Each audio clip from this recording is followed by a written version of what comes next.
retrouve comme convenu cet après-midi pour faire un petit peu de science et plus exactement même de la chimie. Alors j'espère que vous avez préparé le matériel, en particulier la blouse pour ne pas vous tâcher, les lunettes de protection pour vous protéger.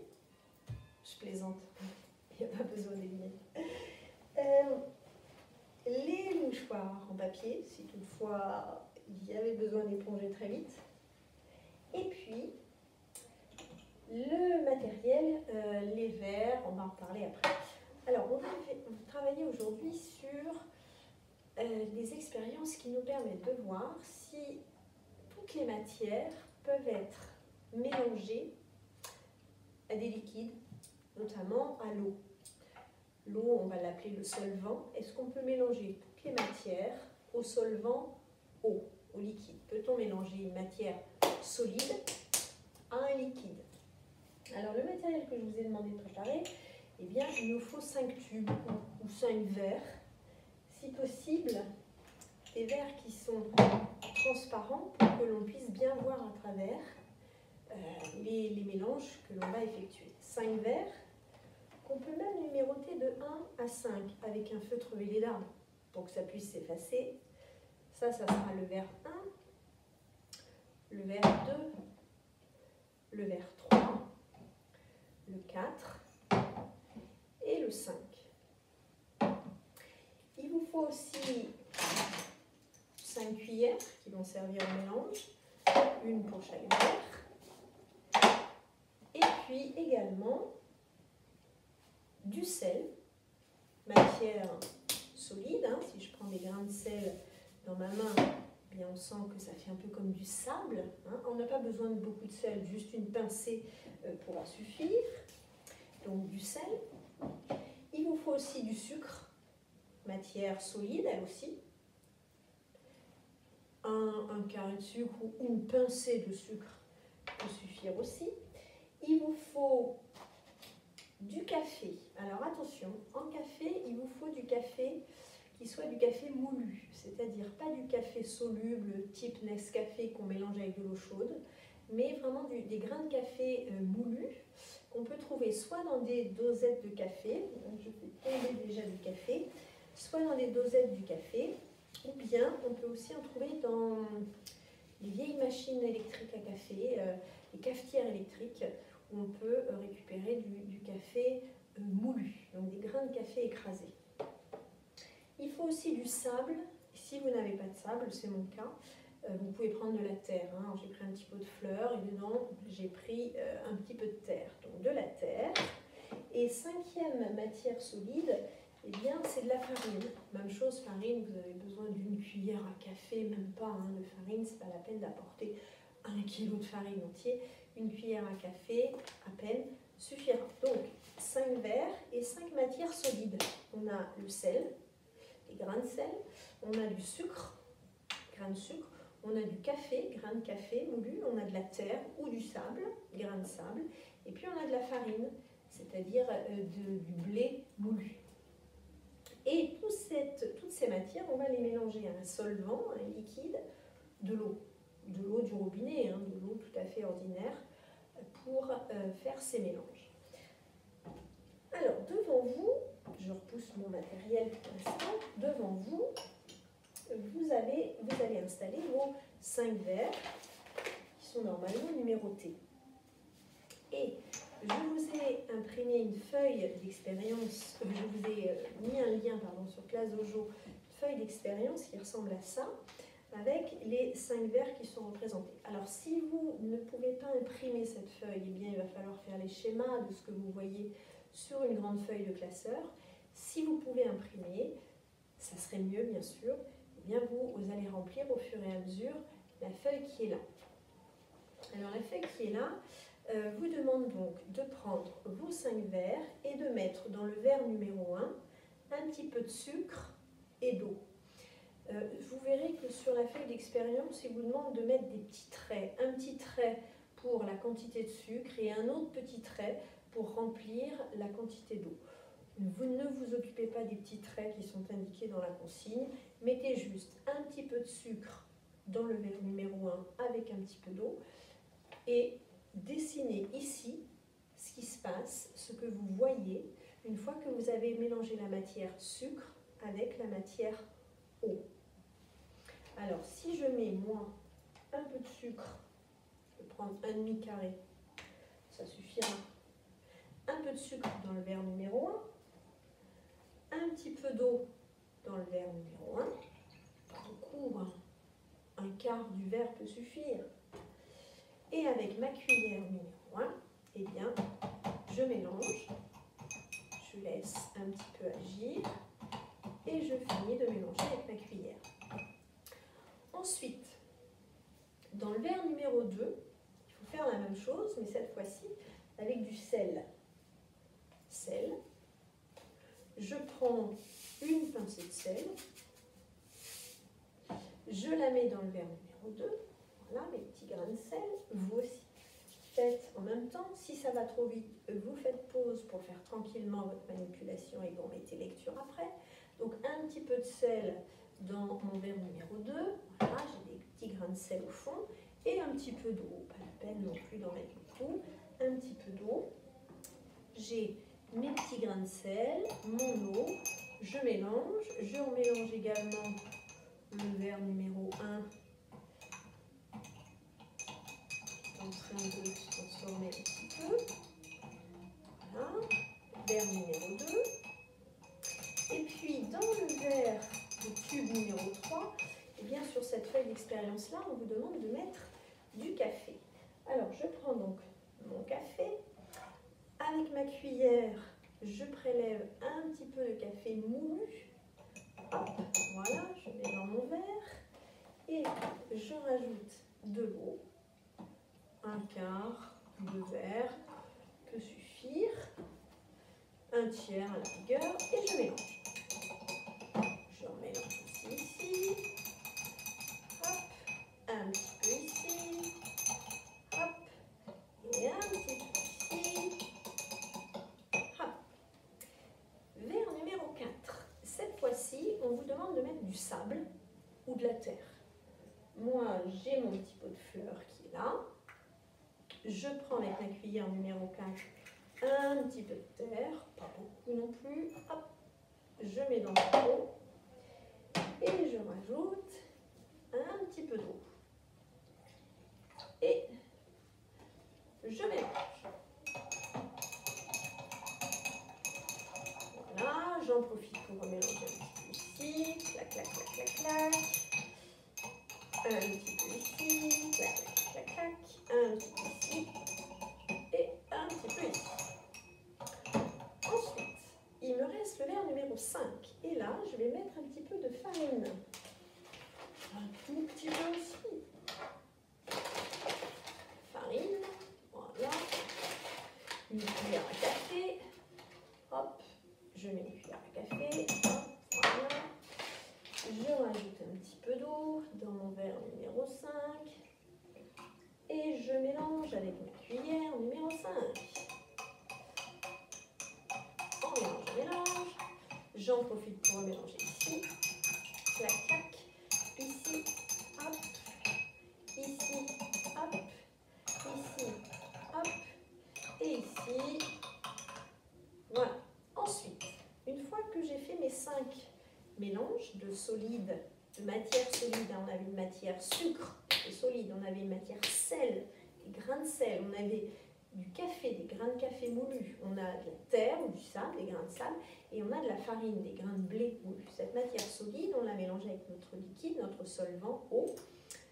Je vais maintenant enlever les cuillères pour voir un petit peu, pour laisser reposer les mélanges et pour voir un petit peu ce qu'on observe à l'intérieur de chacun des tubes. Alors vous aussi délicatement enlevez vos cuillères, ne touchez plus à vos verres, laissez-les reposer.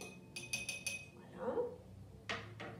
Et on va regarder ce que l'on observe. Alors avant de compléter cette feuille-là pour les questions suivantes, il y a quand même les schémas ici à dessiner. Ça veut dire que vous devez prendre un crayon de papier et dessinez ce que vous voyez dans le verre numéro 1. Dans le verre numéro 1, sucre plus eau. Regardons ensemble ce que l'on voit dans le verre numéro 1. Voyez-vous encore des grains de sucre? Ou bien ont-ils disparu? Normalement, dans le verre numéro 1, eh bien, vous ne voyez plus les grains de sucre. Ils ont disparu. Ils ont été complètement mélangés à l'eau. Donc, pour le schéma numéro 1, eh bien, il suffit de dessiner un petit trait qui représente la hauteur de l'eau. Et la couleur réelle, c'est transparent, on ne voit pas de couleur. Donc, juste un petit trait qui représente de l'eau avec le sucre qui s'est mélangé à l'intérieur. Regardons le verre numéro 2. Dans le verre numéro 2, vous aviez mis du sel et de l'eau. Voyez-vous encore les grains de sel dans votre eau? Normalement, vous ne voyez plus le sel. Le sel a complètement disparu dans l'eau. Donc pour le schéma, il suffit de faire un petit trait qui représente la hauteur de l'eau. Et comme on ne voit rien à l'intérieur, comme en plus on a une couleur eau, eh bien on n'a pas de coloriage à faire, juste un petit trait à mettre pour indiquer que l'on voit de l'eau transparente, limpide, dans le tube numéro 2.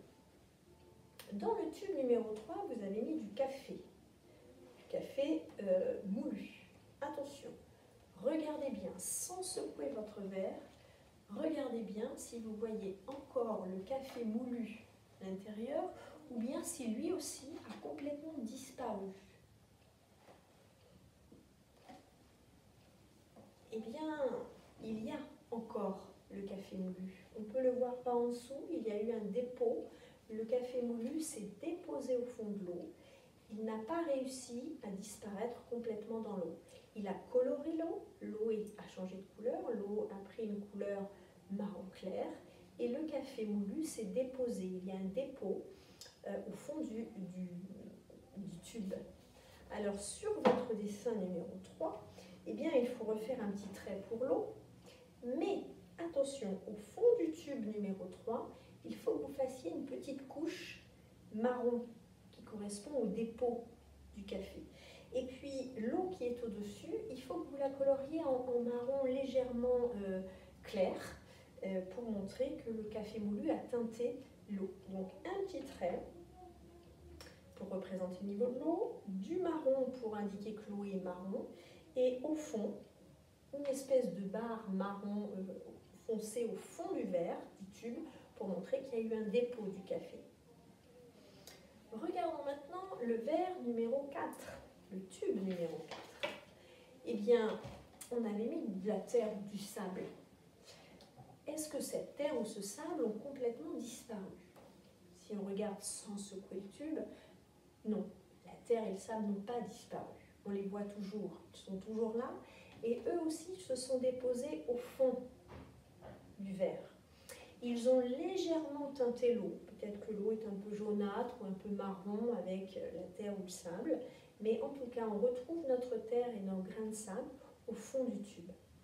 Donc si on veut représenter ce qu'on voit, eh bien, il vous faut, là aussi, au niveau du tube numéro 4, un petit trait pour représenter le niveau de l'eau. Vous coloriez d'une couleur marron clair ou jaunâtre l'eau. Et au fond du tube numéro 4, il vous faut un dépôt. Soit un dépôt marron si vous avez mis de la terre, soit un dépôt jaune si vous avez mis du sable.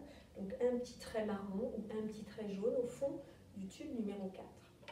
Et puis, si on regarde notre dernier tube, notre tube numéro 5, avec la farine, eh bien, est-ce que la farine a complètement disparu ou est-ce qu'on la voit encore?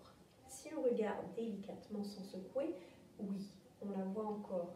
Elle aussi, elle s'est déposée au fond du tube. Au fond du verre, j'ai un dépôt de farine blanc, un dépôt blanc.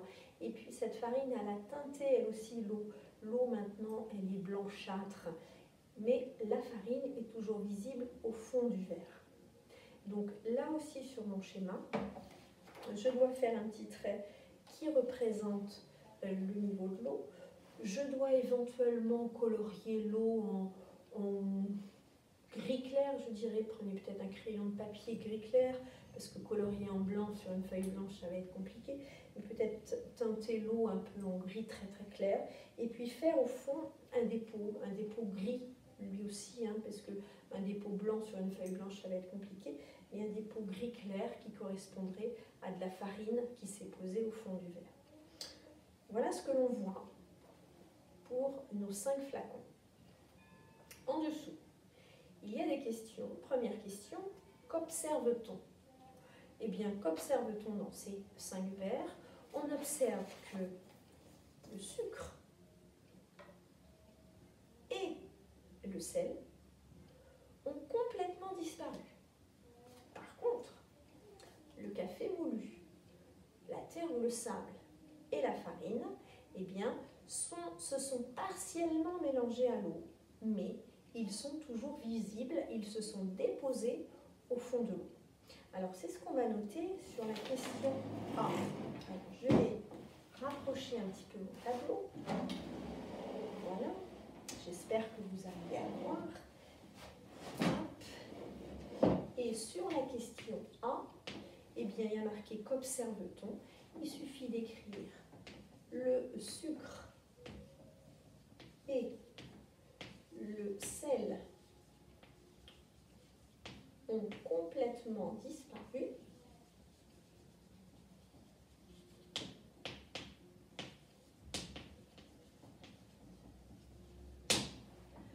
Le café, il faut écrire petit hein, pour que ça loge, vous avez 3 lignes, mais il faut écrire petit.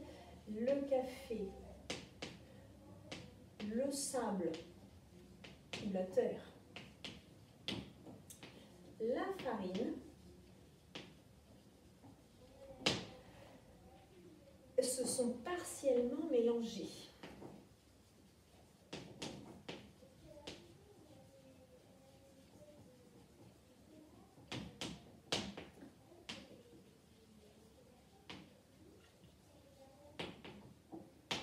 À l'eau. Et on peut marquer plus dépôt. Ils se sont déposés au fond de l'eau. Voilà, donc les dépôts pour sucre, farine et sable. Par contre, pour café, sable et farine, dépôt. Et pour sucre et sel, par contre, on a des substances, des matières qui ont complètement disparu. À noter pour la question A. Donc, qu'observe-t-on? Question B. Alors, à couper, hein, si vous n'avez pas eu le temps d'écrire, tranquillement, vous coupez la vidéo, vous notez ça, et après, vous reprenez la lecture de la vidéo. Question B. Et quels sont les produits qui se mélangent avec l'eau? Facile. Les produits qui se mélangent avec l'eau, eh bien, question B, vous avez sucre et vous avez sel. Quels sont les produits qui ne se mélangent pas avec l'eau? Facile aussi, à la question C. Eh bien, vous avez café, vous avez sable ou terre, et vous avez farine.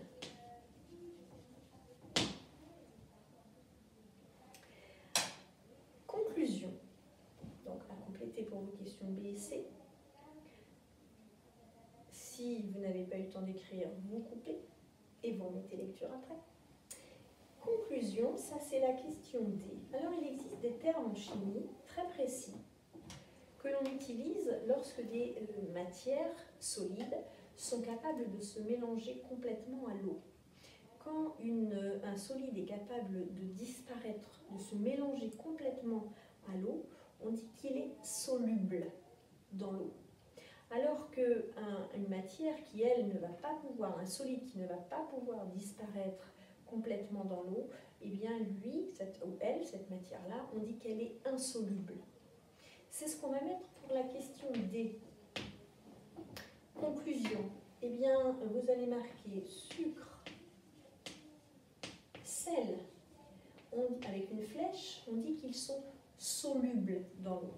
Alors, je vais essayer de le refaire, j'espère que vous arrivez à voir. Sucre, sel. On dit qu'ils sont solubles. dans l'eau. Aïe, aïe, aïe, j'espère que vous arrivez à voir. Soluble dans l'eau. Et lorsque la matière a complètement disparu dans l'eau, donc on dit qu'elle est soluble, et on obtient un mélange qu'on appelle un mélange homogène. On va noter ici, soluble dans l'eau, entre parenthèses, on dit que le mélange est homogène.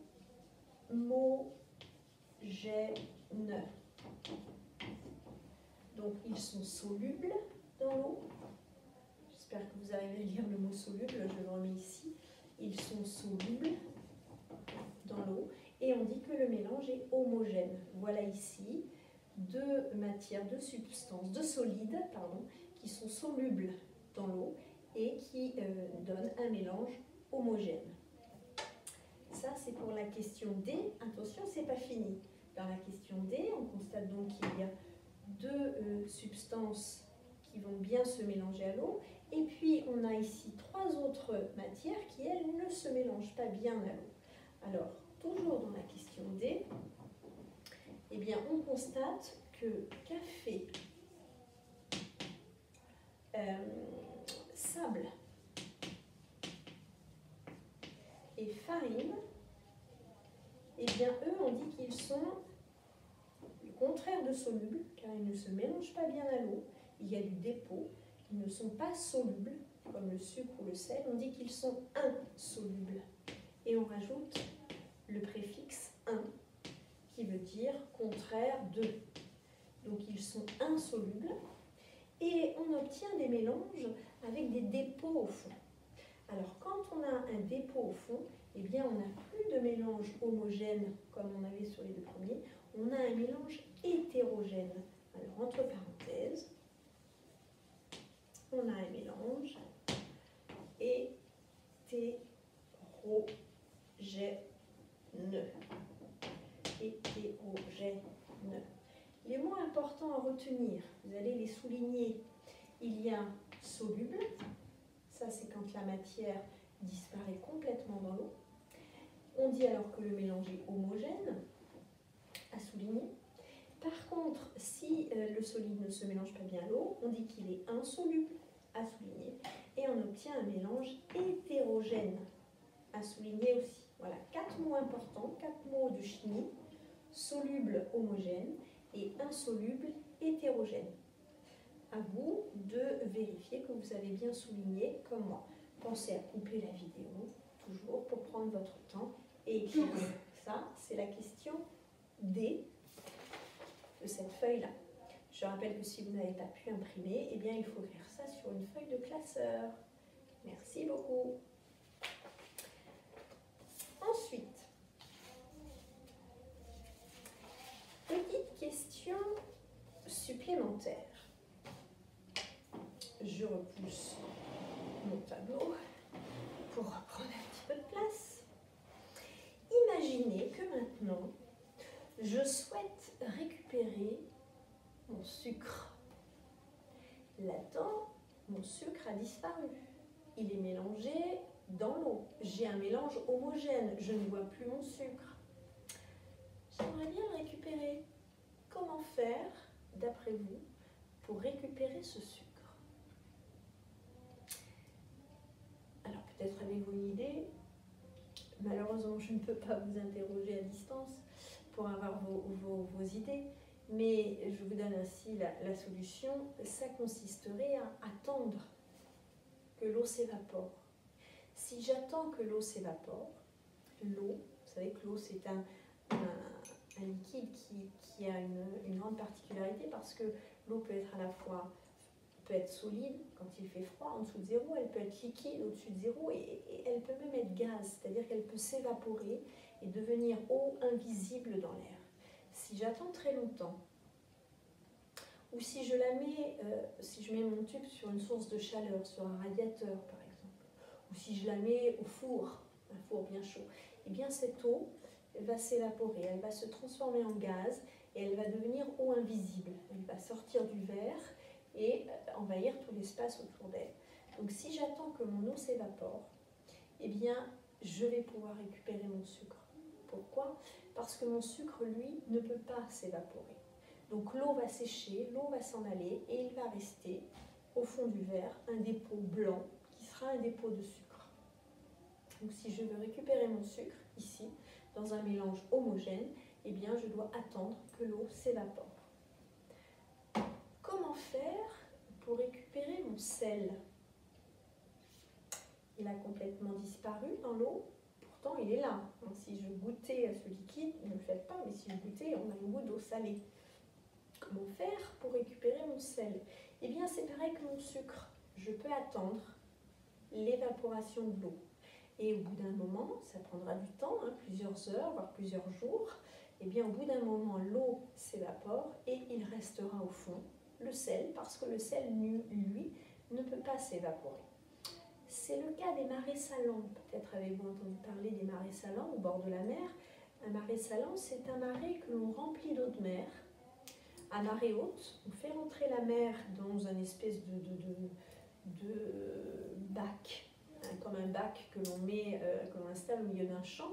On fait rentrer l'eau de mer à marée haute, et puis ensuite, à marée basse, eh bien, la mer se retire, il va rester un tout petit peu d'eau, et on va attendre que cette eau s'évapore, et on pourra ainsi récupérer au fond du marais, on pourra récupérer une pellicule de sel. C'est ce qu'on appelle les marais salants, et c'est comme ça qu'on récupère le sel que ensuite vous pouvez consommer à la maison.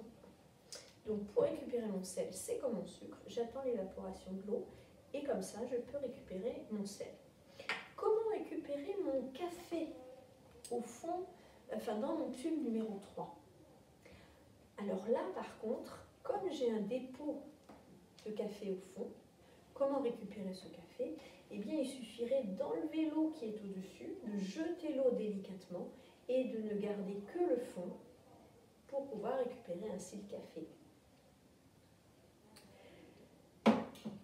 Même chose pour la terre ou le sable. Pour récupérer ma terre ou mon sable, et bien pareil, j'attends que ma terre tombe au fond du verre, j'enlève l'eau et je récupère ma terre. Et puis, comment récupérer ma farine ici? Eh bien, j'enlève l'eau et je récupère ma farine. Alors, pour être sûr de ne récupérer que la farine sans eau, que le sable sans eau ou que le café sans eau, eh bien, l'idéal serait d'avoir un filtre, une passoire, pour passer l'eau et ne garder que le fond. On dit qu'il nous faut un filtre ou une passoire, un peu comme quand vous voulez récupérer les pâtes qui sont au fond de la casserole d'eau chaude. Eh bien, vous allez mettre tout le contenu de votre casserole, s'il y a des pâtes au fond, des spaghettis ou des coquillettes ou je ne sais quoi, eh bien, vous videz tout dans la passoire et comme ça, vous n'allez récupérer que les pâtes et l'eau part dans les trous de la passoire. Et bien, même chose ici, je pourrais prendre une passoire ou un filtre pour récupérer mon café et évacuer l'eau. On dit à ce moment-là qu'on utilise la technique de la filtration. On filtre l'eau. Et puis on peut aussi, si on attend donc que le café tombe au fond et qu'on jette l'eau qui est au-dessus, on dit à ce moment-là qu'on attend la décantation. La décantation, c'est quand on attend que ça tombe au fond et à ce moment-là, on peut évacuer l'eau qui est au-dessus et récupérer nos solides, nos matières qui sont au fond. Donc pour ces trois matières-là, qui sont des matières insolubles, eh bien, soit on filtre avec une passoire ou avec un filtre, soit on attend que les matières tombent au fond, on dit alors qu'on attend la décantation et on peut récupérer nos matières. Alors que là, il faut attendre l'évaporation de l'eau pour récupérer notre sucre et notre sel. Est-ce que le sel peut toujours se mélanger à l'eau? Alors si vous avez mis une petite pincée de sel, oui, le sel a complètement disparu. Le sel est soluble dans l'eau. Mais attention, si on rajoute une grosse quantité de sel, alors ne le faites pas chez vous parce que vous n'allez pas gaspiller le sel de la maison. Moi je vais le faire ici pour vous montrer. Je vais mettre maintenant une grosse quantité de sel. Et grosse quantité. Et je prends ma cuillère numéro 2, c'est celle-là. Je mélange bien. Alors on a vu eu dit que le sel était soluble dans l'eau, qu'il disparaissait complètement dans l'eau. Eh bien, des scientifiques ont remarqué que si on rajoute une très grande quantité de sel, au bout d'un moment, le sel ne va plus pouvoir disparaître dans l'eau. Je ne sais pas si vous arrivez à voir. Je vais prendre ici le tableau pour vous montrer que vous voyez que l'eau, qui tout à l'heure était complètement incolore, et bien là, déjà, elle, avec une grosse quantité de sel, elle devient un peu colorée en blanc. Et puis, au fond du verre, je ne sais pas si vous arrivez à le voir aussi, mais au fond du verre, eh bien, on a des dépôts de sel. Au bout d'un moment, si je mets beaucoup de sel dans de l'eau, beaucoup, eh bien, le sel ne va plus être complètement soluble dans l'eau. Au bout d'un moment, il va y avoir quand même des dépôts de sel. On dit qu'à ce moment-là, on est arrivé à saturation du mélange. Le sel, il peut être soluble dans l'eau, mais à condition qu'il n'y en ait pas trop. S'il y en a trop, au bout d'un moment, il ne pourra plus être complètement soluble et on dit qu'on arrive à saturation dans le mélange. Et là, je ne sais pas si vous arrivez à voir, eh bien, on a des dépôts blancs au fond du verre qui montrent qu'on est à saturation et que le sel ici ne peut plus être complètement soluble dans l'eau. C'est le cas donc pour le sel. Et si on a donc des toutes petites quantités de sel, j'espère que c'est ce que vous avez fait, eh bien vous n'avez plus de traces de sel dans votre eau. Et si vous avez mis trop de sel, à ce moment-là, vous avez encore des petites traces blanches au fond de votre verre. Et enfin, dernière remarque sur cette petite expérience de l'après-midi. D'après vous, si vous avez, prenons notre mélange sucre et eau, si vous avez du sucre, mettons 5 g de sucre, et de l'eau, mettons 5 g d'eau. Alors en général, l'eau, on va plutôt la peser en litres ou en millilitres, mais gardons les grammes pour que ce soit plus simple. J'ai 5 g de sucre, j'ai 5 g d'eau, je mélange les deux. 5 g de sucre plus 5 g d'eau, d'après vous, est-ce que ça va me donner 10 g en tout de mélange? 5 g de sucre plus 5 g d'eau, est-ce que ça me donnera 10 g en tout de mélange dans mon verre? Eh bien, la réponse est oui. C'est ce qu'on appelle la conservation de la matière. Alors, petit schéma explicatif. J'espère que vous allez bien revoir mon tableau. On n'a pas très bien installé pour travailler la science, mais on fait ce qu'on peut. Vous connaissez cette balance de Roberval? J'espère que vous vous souvenez d'elle. Voilà. Voilà.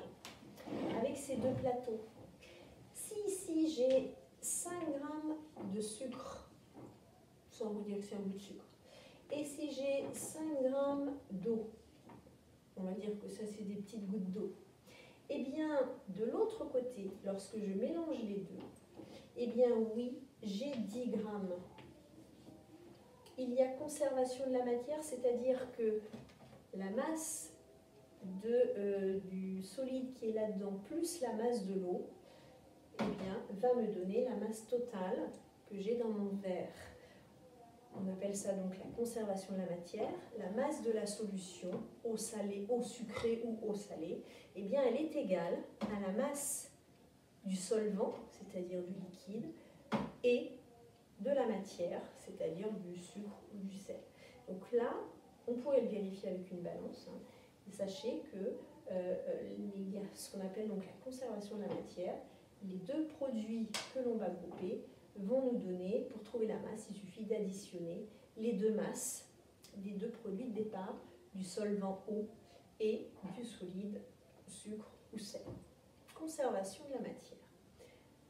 Voilà, pour terminer et pour résumer tout ce qu'on vient de voir ici, eh bien, je vous ai mis aussi sur Classe Dojo un deuxième document. C'est un tableau récapitulatif des petites expériences que nous avons réalisées cet après-midi. Alors, si vous pouvez imprimer, même chose, faites-le et remplissez la feuille. Si vous ne pouvez pas imprimer, eh bien, on va faire ensemble le tableau sur une feuille de classeur et vous allez le compléter au fur et à mesure. Alors, dans ce tableau qui est là, j'ai mis une colonne ici avec le solvant, c'est l'eau, et la matière que l'on a mélangée à chaque fois. Et puis, j'ai fait une colonne qui s'appelle mélange homogène ou bien mélange hétérogène, substance soluble ou bien substance insoluble. Il faut reproduire ce tableau si vous ne l'avez pas. Alors, pour le reproduire, eh bien, il nous faut 1, 2, 3, 4, 5 colonnes. 1, 2, 3, 4, 5 colonnes. J'espère que vous arrivez à voir ma première colonne qui est ici. J'essaie de me serrer pour que ça loge dans l'écran. Là, on a l'eau à chaque fois, plus une matière. Alors, on avait commencé dans le verre numéro 1 à mettre sucre. Puis, on a eau. Plus, comme matière, on a mis du sel. Puis, dans le verre numéro 3, on a eau plus café. Dans le verre numéro 4, on a eau plus sable. Et dans le verre numéro 5, on a eau plus farine. Alors, dans le tableau qui est là, je vous ai mis, donc il y a sucre, sel, café, sable, farine, et puis je vous en ai mis un en plus, si toutefois vous avez envie, chez vous, de faire un autre mélange, de prendre le solide de votre choix dans la cuisine, enfin demander l'autorisation comme à ma maman, et si vous avez envie, vous pouvez donc rajouter une ligne, un nouveau tube à côté, à compléter, si vous avez l'envie. Alors, si dans la colonne numéro 2, j'ai marqué mélange homogène. Donc, je vais l'écrire ici, je vais écrire mélange homogène. Je n'ai pas beaucoup de place, j'espère que vous, ça loge mieux que moi dedans. La colonne d'à côté, j'ai écrit mélange hétérogène. Hétérogène. La colonne ensuite, c'est substance soluble. Je vais marquer soluble. Et puis ici, c'est substance insoluble. Insoluble. Voilà, je vous remets de toute façon le lien pour que vous puissiez mieux voir cette feuille et refaire plus proprement ce tableau-là sur votre feuille de classeur. N'hésitez pas encore à couper la vidéo pour préparer tranquillement votre tableau et ensuite on pourra le remplir ensemble.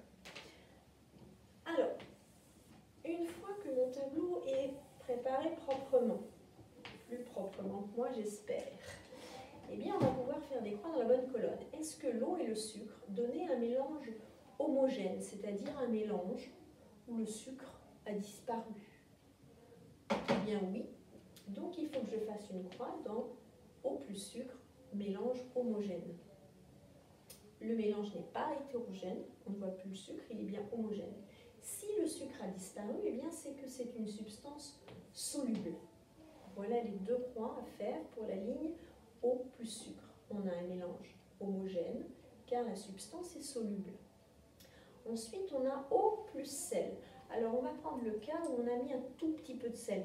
Pas trop, parce que là, je suis arrivée à saturation et donc on voit que mon sel s'est déposé au fond. Donc, on ne va pas prendre ce cas-là de la saturation, on va prendre le cas où on a mis un tout petit peu de sel. Eh bien, le sel avait disparu, donc on a bien un mélange homogène et une substance soluble, c'est comme le sucre. Le café, attention, le café, on a un dépôt au fond, le café n'a pas disparu complètement, le café, il est là au fond et il a teinté l'eau. Donc on dit que le mélange est hétérogène et que la substance est insoluble. Même chose pour le sable ou la terre. On a un dépôt au fond, le mélange est hétérogène et la substance est insoluble. Et même chose pour la farine, on a un dépôt au fond, avec la décantation, on voit même que l'eau est de plus en plus claire en haut et que la farine tombe bien au fond. Donc on a un mélange hétérogène et on a une substance qui est insoluble. Ce petit tableau-là récapitule les résultats que l'on a obtenus dans nos différents verres. Voilà, donc ce petit tableau-là, eh bien, il est à coller à la suite de la première feuille que vous allez remplir, qui est celle-ci. Donc sur une grande feuille de classeur, vous allez marquer un titre qui sera mélange et solution.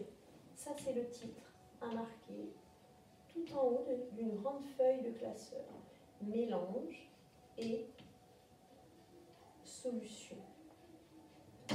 Ensuite, vous collez cette feuille d'expérience-là, si vous l'avez. Sinon, eh bien, vous l'avez faite sur une feuille déjà de classeur.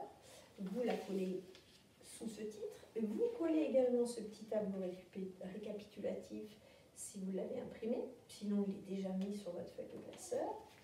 Et enfin, eh bien, je vais vous laisser sur place au jour une trace écrite, une petite trace écrite à recopier à la suite de ces deux feuilles-là, à la suite de ces deux activités-là. Donc, je ne vais pas vous l'écrire ici parce que je n'ai pas assez de place pour l'écrire. Il suffit que vous regardiez sur Classe Dojo et vous allez retrouver une trace écrite à recopier à la suite de ces deux activités. Si vous êtes trop fatigué pour recopier, que vous avez une imprimante, à la rigueur, vous pouvez imprimer cette trace écrite. Mais le mieux serait quand même de la recopier, parce que quand on recopie les choses, on les comprend mieux et on les retient mieux. Voilà, donc petite trace écrite à trouver en lien sur Classe Dojo. Et il ne restera plus qu'à ranger tout ce matériel après l'expérience pour que papa et maman n'aient pas de remarques à nous faire sur l'état de la cuisine. Alors, pour ranger, eh bien, il suffit de prendre les verres, de rincer sans problème dans le robinet, dans l'évier, les deux mélanges homogènes avec le sucre et le sel. Par contre, attention, n'allez pas boucher l'évier avec le café, le sable ou la farine. Je compte sur vous pour évacuer ça soit dans la poubelle, soit délicatement dans l'évier, mais il ne faut pas boucher tout ça. Et tout ranger, tout nettoyer. Et la semaine prochaine, nous continuerons nos expériences. Mais cette fois-ci, ce ne sont plus des solides qu'on mélangera à l'eau, ce seront d'autres liquides qu'on mélangera à l'eau. Je vous en reparlerai la semaine prochaine. Voilà, on arrête là pour la partie techno de la journée. N'oubliez pas quand même de compléter votre petite trace écrite que vous allez retrouver sur le site Classe Dojo. Et puis, faites-vous une pause. Et ensuite, eh bien, pour terminer, il y a un petit peu d'anglais. Il faut savoir qu'en Irlande, au mois de mars, le 17 mars exactement, il y a la fête de la Saint-Patrick, qui est une fête très importante pour les Irlandais. C'est un jour férié. Et je vous ai préparé des petites activités sur la Saint-Patrick. Là aussi, vous avez des liens sur Classe Dojo. Voilà, je vous laisse tout ranger, copier votre trace écrite et je vous dis à plus tard.